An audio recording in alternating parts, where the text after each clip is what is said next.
Hello friends, welcome back to my channel drawing world by Shilpi. Thumbnail দেখে আশা করি তোমরা এতক্ষণে বুঝতেই পেরে গেছো যে আজকের ভিডিওটা কতটা ইন্টারেস্টিং হতে চলেছে। সো তোমাদের কাছে রিকোয়েস্ট, ভিডিওটা না টেনে পুরোটা দেখো। আশা করি তোমরাও খুব সহজেই এমন একটা লর্ড শ্রীকৃষ্ণ ড্রয়িং করতে পারবে। তো দেখতেই পাচ্ছ আমি কিন্তু সবার উপরে একদম ফার্স্টে কিন্তু পুশিয়ান ব্লু দিয়ে নিয়েছি। তারপরে কিন্তু পুশিয়ান ব্লুটা খানিকটা আমি শেড দিয়ে তারপরে ধীরে ধীরে হালকা করে নিয়ে এর সাথে কিন্তু আমি কোবাল্ট ব্লু ইউজ করে নিচ্ছি, মানে কোবাল্ট ব্লু মিক্সড করে নিচ্ছি। কোবাল্ট ব্লু আর পুশিয়ান ব্লু মিক্সড করে ধীরে ধীরে যত নিচে নামবো আমি কোবাল্ট ব্লুটাকেও কিন্তু ধীরে ধীরে হালকা করে নিচ্ছি। এরপরে কিন্তু আমি কোবাল্ট ব্লুর সাথে ধীরে ধীরে স্কাই ব্লুকে মিক্সিং করে নিচ্ছি। এরপর আমি আরও যত ধীরে ধীরে নিচের দিকে নামবো আমি কিন্তু স্কাই ব্লুর প্রেশার মানে হাতের প্রেশারটাকে আরও হালকা করে স্কাই ব্লুটাকে আরও মানে খুব হালকা স্ট্রোকে আমি কালারটা করে নিচ্ছি। এইবারে দেখতেই পাচ্ছ একদম নিচের দিকে কিন্তু আমি স্কাই ব্লুটার সাথে সবার শেষে কিন্তু হোয়াইট মিক্সড করে পুরো কালারটা মানে আকাশটা করে নেব। মেনলি আমি কিন্তু এখানে বোঝাতে চেয়েছি একটা পূর্ণিমার চাঁদনি রাত। তো এই পূর্ণিমার রাতে এই চাঁদের সামনে কিন্তু লর্ড শ্রীকৃষ্ণ বসে বাঁশি বাজাচ্ছে, সেই জিনিসটাই কিন্তু আমি আঁকার চেষ্টা করছি। তাই জন্য দেখতেই পাচ্ছ আমি কিন্তু ধীরে ধীরে কালার মানে উপরে ডার্ক ধীরে ধীরে কিন্তু লাইট করেছি, মানে পুশিয়ান ব্লু ধীরে ধীরে তার সাথে কোবাল্ট ব্লু আর তার সাথে ধীরে ধীরে নিচের দিকে স্কাই ব্লু আর হোয়াইট দিয়ে পুরো কালারটা করে নিয়েছি। তো দেখতেই পাচ্ছ আমার যে রাতের আকাশটা সেটা কিন্তু অলমোস্ট কমপ্লিট হয়ে গেছে। এরপর আমি পূর্ণিমার চাঁদটা করে নিচ্ছি। তো চাঁদের জন্য আমি যেটাই করব, একদম বাইরের যে সার্কেলটা আছে সেই সার্কেলের মানে চারি সাইড থেকে আমি কিন্তু করে নিয়েছি ইয়েলো অকার। এবার কিন্তু ইয়েলো অকারের সাথে ধীরে ধীরে আমি অন্যান্য কালারগুলো মিক্সড করছি। সেটা কিন্তু আমি ইয়েলো অকারের পর ধীরে ধীরে এর সাথে আমি মিডিয়াম ইয়েলো এবং একদম মাঝখানে কিন্তু মিডিয়াম ইয়েলোর সাথে আমি লাইট ইয়েলো ইউজ করে এই চারটা করে নিয়েছি। তো দেখতেই পাচ্ছ আমার কিন্তু অলমোস্ট চারটা কমপ্লিট হয়ে গেছে। এইবার যে কৃষ্ণ ঠাকুরের চুলটা রয়েছে সেখানে কিন্তু আমি ফার্স্ট টোন হিসেবে ব্রাউন কালার দিয়ে নিচ্ছি। আর এই ব্রাউন কালারটা দেওয়া হয়ে গেলে আমি কিন্তু ধীরে ওপর থেকে কিন্তু ব্ল্যাক ইউজ করে নেব। তো আমার কিন্তু এইভাবে আমি চুলটা মানে কৃষ্ণ ঠাকুরের চুলটা কমপ্লিট করে নিচ্ছি। তো এরপরে কিন্তু আমি চলে যাব নেক্সট স্টেপে, মানে ঠাকুরের মানে কৃষ্ণ ঠাকুরের স্কিনটা। তো প্রথমেই দেখতে পাচ্ছ আমি কিন্তু ব্রাউন করে নিচ্ছি, মানে পুরো যে বডিটা রয়েছে তার লাইন ড্র যে রয়েছে এই লাইন ড্রটা ধরে কিন্তু আমি প্রথমে ব্রাউন কালারটা ইউজ করে নেব সব জায়গাতে। দেন কিন্তু ধীরে ধীরে আমি ব্রাউনের সাথে যত ভেতর দিকে ঢুকবো ব্রাউনের সাথে ইয়েলো অকার আমি মিক্সড করে নিচ্ছি। এরপরে কিন্তু ইয়েলো অকারের পর আমি লাইট ইয়েলো যেটা আছে সেই ইয়েলোটা মিক্সড করে একদম মাঝখানটা কিন্তু আমি হোয়াইট দিয়ে লাইট ইয়েলোকে ব্লেন্ড করে নিচ্ছি। এইভাবে কিন্তু আমি মুখটা করেছি। ধীরে ধীরে কিন্তু মুখের সাথে সাথে আমি সেম প্রসেসে কিন্তু কৃষ্ণ ঠাকুরের যে হাত পাগুলো রয়েছে সেটা ওইভাবে করে নিচ্ছি। দেখো প্রথমে কিন্তু আমি হাতের জন্য আরও একটু ডিফারেন্ট জিনিস করেছি। সেটা হচ্ছে ব্রাউনের পর আমি আগে মুখের মধ্যে যে ইয়েলো অকারটা দিয়েছিলাম আমি কিন্তু এখানে ব্রাউনের সাথে অল্প একটু অরেঞ্জ ইউজ করে তারপরে কিন্তু ইয়েলো অকার, দেন ইয়েলো অকারকে কিন্তু আমি আবার হোয়াইট দিয়ে ব্লেন্ড করে এই পুরো কৃষ্ণ ঠাকুরের গাটা কমপ্লিট করে নিয়েছি। এইভাবেই দেখতেই পাচ্ছ আমার একটা হাত হয়ে গেল। ঠিক একই রকমভাবে আমি এবার গলাটাও করে নিচ্ছি। দেখো একদম লাইনের গা ধরে ধরে কিন্তু আলো ছায়াটা ছেড়ে আমি করার চেষ্টা করছি।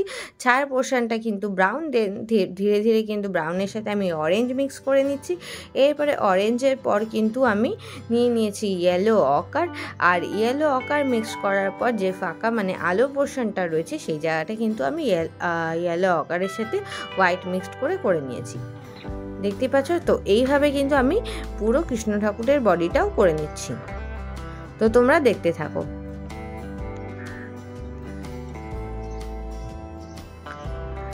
এইবারে আমি কৃষ্ণ ঠাকুরের পাটা করে নিচ্ছি একই রকমভাবে হাত আর বডির মতন।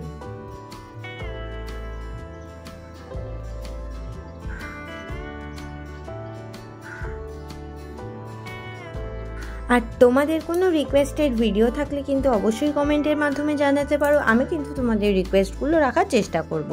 দেখতেই পাচ্ছ আমার কিন্তু পুরো পাটা কমপ্লিট অলমোস্ট হয়েই গেছে।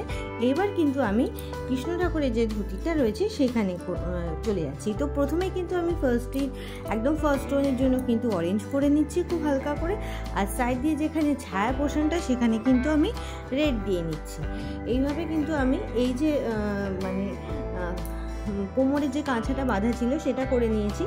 এরপরে কিন্তু এই ধুতিটার মধ্যে ইয়েলো দিয়ে আমি অরেঞ্জ ডট ডট দিয়ে কিন্তু আমি ডিজাইন করে নিয়েছি। তোমরা তোমাদের ইচ্ছা মতো এখানে কালার করতে পারো। তো এবার দেখো এই পিছনে গরুটাকে কিন্তু আমি শিংটা ব্ল্যাক রেখেছি, চোখগুলো করে নিয়েছি। এরপর কিন্তু আমি আর গরুটাকে হোয়াইটই রাখবো, আদার্স কোনো কালার করব না, যার জন্য গরুটা ছেড়ে আমি পিছনে যে জলটা আছে সেখানে কিন্তু একদম নিচের দিকে পার্সিয়ান ব্লু আর উপরের দিকে পার্সিয়ান ব্লুর সাথে ধীরে ধীরে কোবাল্ট ব্লু, আর তারও উপরে আমি কোবাল্ট ব্লুর সাথে ধীরে ধীরে স্কাই ব্লুকে মিশিয়ে মানে মিক্সিং করে এই জলটা পুরোটা করে নিয়েছি।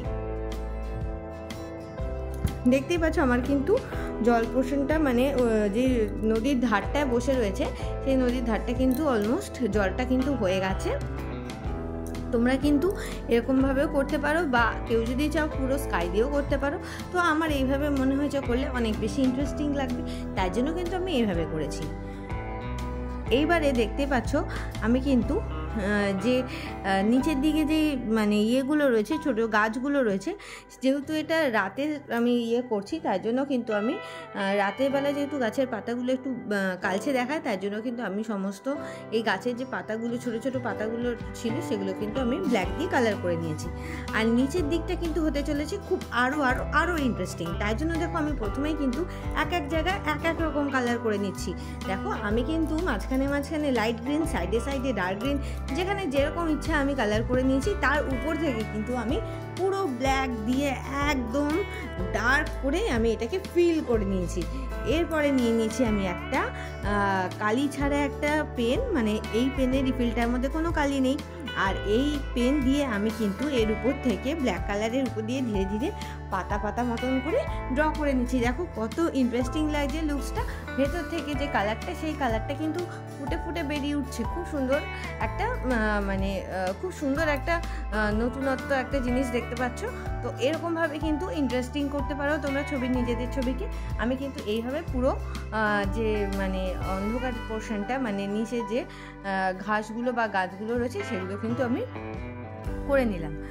তো অলমোস্ট কিন্তু আমার সিনারিটা আজকে হয়ে গেছে। এইবারে আমি নিয়ে নিয়েছি অ্যাক্রেলিক কালার দিয়ে এই যে কৃষ্ণের হাতে যে সরু বাঁশিটা রয়েছে সেটা কিন্তু আমি প্যাস্টেল দিয়ে করে নিই, কারণ ঘেটে যাওয়ার চান্স আছে, তাই জন্য কিন্তু আমি অ্যাক্রেলিক কালার দিয়ে এই ব্রাউন কালার দিয়ে এটা করে নিয়েছি। আর এরপর নিয়ে নিয়েছি আমি ইয়েলো অ্যাক্রেলিক কালার দিয়ে কিন্তু আমি এই তিলকটা আর কৃষ্ণ ঠাকুরের হাতে আর গলায় যে অর্নামেন্টসগুলো আছে সেগুলো কিন্তু আমি ইয়েলো অ্যাক্রেলিক দিয়ে ডট ডট দিয়ে করে নিয়েছি। আমার কিন্তু আজকের ড্রয়িংটা অলমোস্ট কমপ্লিট হয়ে গেছে। তোমাদের কেমন লাগলো প্লিজ কমেন্ট করে জানাও। ভালো লাগলে লাইক, শেয়ার, সাবস্ক্রাইব করতে ভুলো না। আর যারা আগেই আমার চ্যানেলকে সাবস্ক্রাইব করে আমাকে সাপোর্ট করছো তাদেরকে অসংখ্য ধন্যবাদ। আর আমাকে এভাবেই সাপোর্ট করতে থাকো, তোমাদের সাপোর্ট কিন্তু আমাকে নতুন ভিডিও বানাতে অনেক হেল্প করে। আর দেখো আমি কিন্তু আরও ছবিটাকে আরও ইন্টারেস্টিং করার জন্য জলের মধ্যে কিন্তু হোয়াইট অ্যাক্রেলিক দিয়ে একটুখানি এরকম ওয়েভ মতন করে নিচ্ছি। দেখো অলমোস্ট কিন্তু হয়ে গেছে। তো দেখো এইবারে কেমন লাগছে প্লিজ ভালো লাগলে শেয়ার করো। আর আজকের ভিডিওতে এই পর্যন্তই, দেখা হচ্ছে পরবর্তী কোনো ভিডিওতে। ততক্ষণ ভালো থেকো, সকলকে ভালো রেখো আর আঁকতে থাকো।